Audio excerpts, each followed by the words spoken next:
Sino na kawawa? Nahasa mo na eh. Nagandang-ganda. Ay, Kim Chu. Juliana! I'm overheated, can hardly sleep at night, doing crazy dreaming. You're the reason why, hiding by the baby. Oh ha, papalag ka ba? Sa naging show nga ng cast ng Linlang, the teleserye version, na sina Kim Chu, Paulo Avellino, J.M. De Guzman, sa Kapamilya Dinagyang Caravan Festival 2024 sa Iloilo, ay dinumog nga sila ng mga Ilonggo sa naturang venue. Kitang-kita kung gaano ka-proud ang mga tao roon na talaga namang dinumog ang naturang Kapamilya Stars. Nagtilian ang lahat at lumabas nang nag-perform sina Kim, Paulo at JM.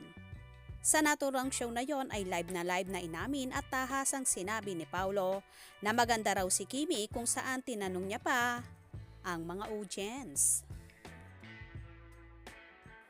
Lumapit naman si Kim sa aktor at sinabing, "Ako," kung saan nagtilian at walang humpay na sigawan ang mga manonood, kung saan humawak pa sa kanya si Kim at si Paulo na lalong ikinakilig ng mga kababayan nating Ilonggos, with matching holding hands pa ang dalawa.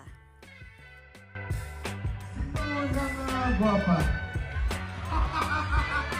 Sino na gwapa? Kim Chu? Juliana! Isa nga ang Kim Pao tandem sa mainit na sinusuportahan ng mga tagahanga nila at masasabing the phenomenal love team na marami ang kinikilig, kung saan marami ang umaasam na sana daw ay maging totohanan na ang pag-iibigan ng Kim Pao. Hindi lang daw sa love team at sa big screen.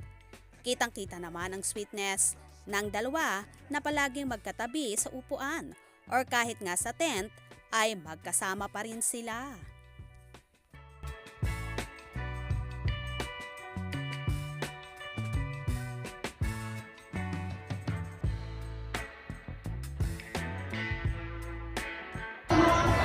Kim Chu!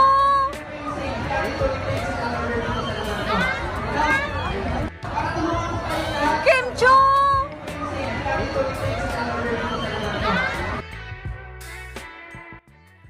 Sobrang saya naman ang kanilang mga tagahanga sa pakilig na paayuda ni na Kim at Paulo na tila nagselos pa ang aktor nung si Kim ay kasama si JM na nagpe-perform sa stage.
O diba, bonggang-bongga ang pakilig ng Kim Pao. Nahok din ba kayo sa tambalan nila at na-inlove? Sa palagay nyo ba posibleng may namamagitan na nga kina Kim at Paulo na todo ang sweetness on and off sa kamera?